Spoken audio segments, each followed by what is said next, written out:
At the time of recording, the Deathwatch have won no grand tournaments and are the least played faction in all of 40k.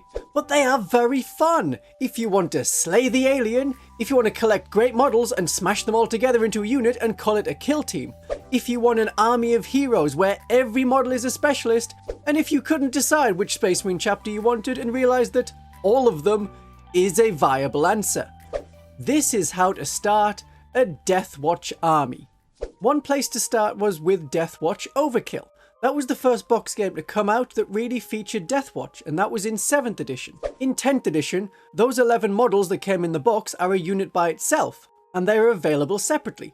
That is Kill Team Cassius. If you want it, then you can buy it alone, and it is an introduction of sorts to how a kill team could work in game. It has its own rules, and it's ready to go without having to figure out min-maxing weapons and options. It also gives you several great models for other kill teams in the future. Another option is you can buy the Combat Patrol.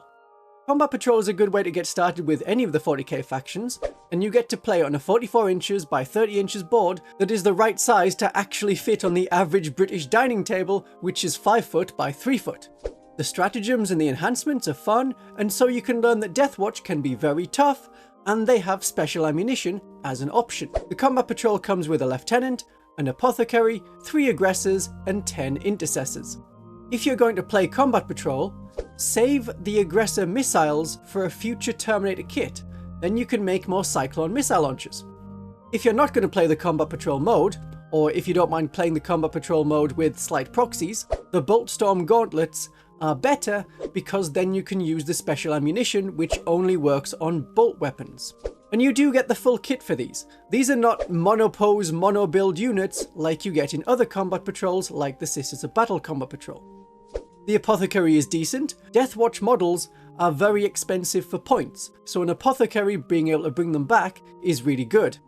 The Lieutenant is also an okay model. If you're not using the Gladius Task Force, he is an excellent choice to let your units fall back and still shoot and then charge back in. But what I would do with him is to use a bolt gun from the intercessors instead of the bolt pistol. There are single arms holding a bolt rifle that you can use, and the unit itself can be equipped with a bolt rifle and a power sword. The next thing to do, and I think it's definitely the most valuable thing to do if you're starting the Deathwatch, is to buy a Deathwatch Veterans box.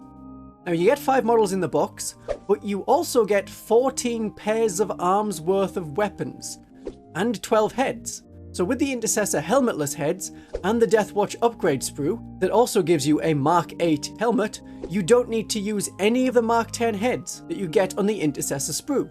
And you also get 17 specially made shoulder pads with chapter symbols already on them. These aren't transfers like you can see in this picture. The ones in the Deathwatch Veterans box are moulded on.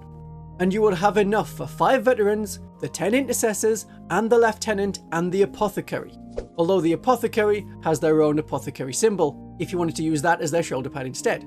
I recommend turning 5 of the intercessors from the Combat Patrol into Deathwatch Veterans. They're more interesting models. The scale is about the same. The Mark 8 Deathwatch armor is bigger than the older Tactical Marines, but is about right for the Mark 10 intercessor models. For the 5 remaining intercessors, I would give the Sergeant a power sword. If the Fortis kill team gets better or it changes, that is your long vigil melee weapon. Although a Thunderhammer or a Power Fist is also fine.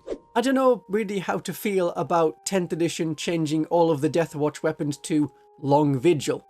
It's faster to play, I like that, but it is less real to the weapons they have. I don't like that. But as a modeler, it lets me put on whatever cool and weird thing I want. Chain axes, power fists, doesn't matter. They all have the same profile. There's no rules problems. An alternative is to take the 5 remaining intercessors and call them Sternguard. For 10 points more, your bolt rifles get an extra shot and gain the devastating wounds ability. Though you would lose sticky objectives.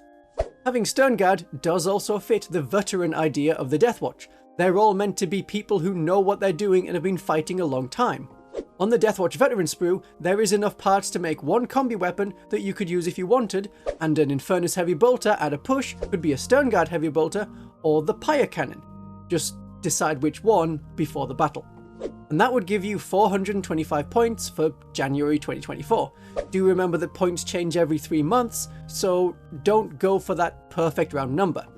But your starting army does not need 10 intercessors. 5 intercessors is enough. Although you could get 3 eliminators or 5 assault intercessors. That would bring you up to 500 points, and you should have enough Deathwatch shoulder pads left over for both. There will be 8 left.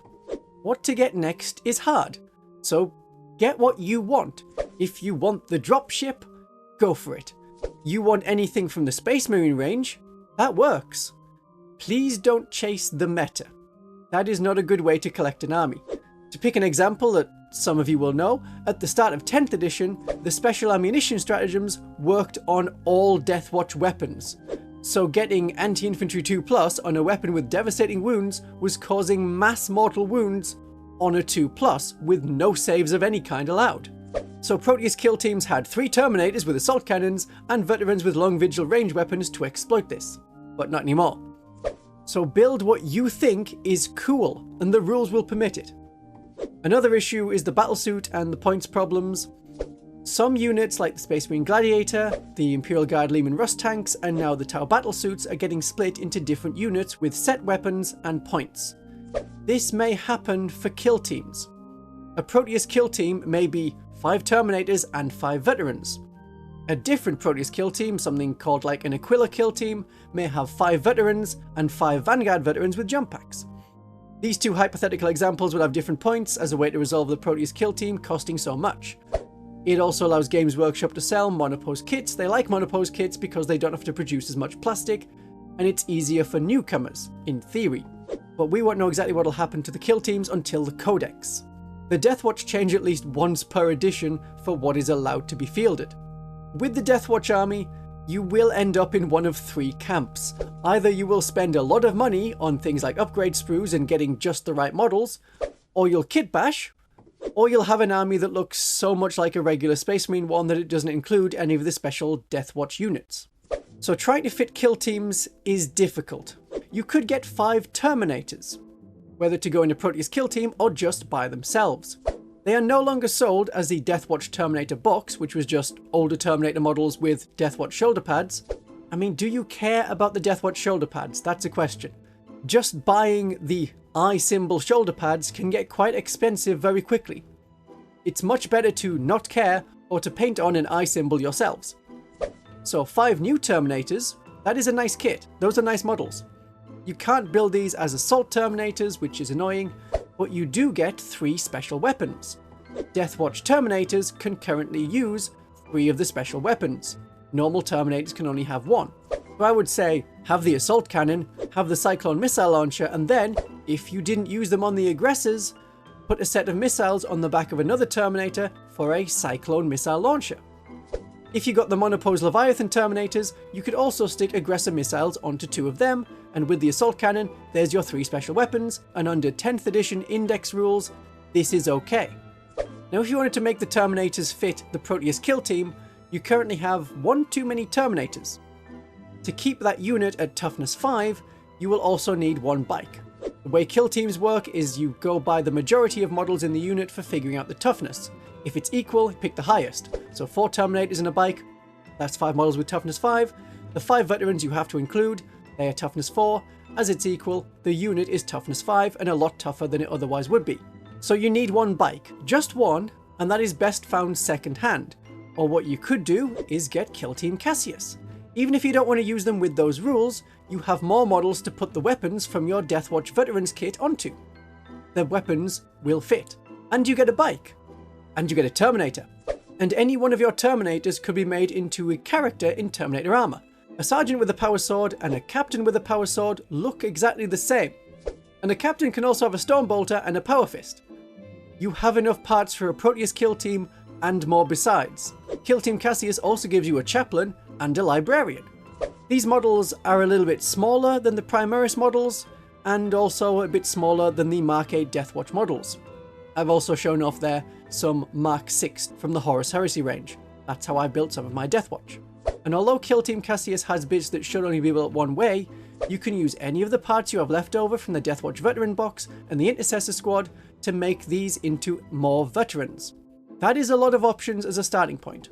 So if we were building towards an idea of roughly 1,000 points, remember that the points are going to change, as they inevitably will. So this is a starting, currently 1,000 point list. 10 Deathwatch Veterans, you would have 1 frag cannon, 1 Infernus Heavy Bolter, 2 Thunderhammers, 2 Storm Shields and Power Swords, or I mean Long Vigil melee weapons, a Sergeant with a Long Vigil ranged weapon and a Xenophase blade, and then 3 models with Long Vigil melee weapons and bolt guns. You have enough parts on the sprue to make all of them. You have the Lieutenant, who has a mastercrafted power weapon and a mastercrafted bolt gun from the Intercessor kit. You have the Apothecary, there's no changing up what kind of equipment they have. You have 5 Intercessors, the Sergeant can have a power sword, the others have the Intercessor bolt rifles. You have 3 Aggressors with the Flamestorm gauntlets, and 5 Deathwatch Terminators, 1 with Assault Cannon, 2 with Cyclone Missile Launcher, Storm Bolters and Power Fists, and the 2 remaining members of the squad also have Storm Bolters and Power Fists. And you also have Kill Team Cassius. Kill Team Cassius has no weapon options either. Every model is as they are meant to be built. So you can get all of that, 1,000 points, with a Combat Patrol box, a Deathwatch Veteran box, a squad of Terminators, and Kill Team Cassius. I wouldn't buy all of this lot at once. You could do it a bit at a time. Remember that the points change often, so be aware of that. What you could do is pick Deathwatch as a theme for the year. And I have a video with advice on how to set long-lasting hobby goals. That may be of use to you.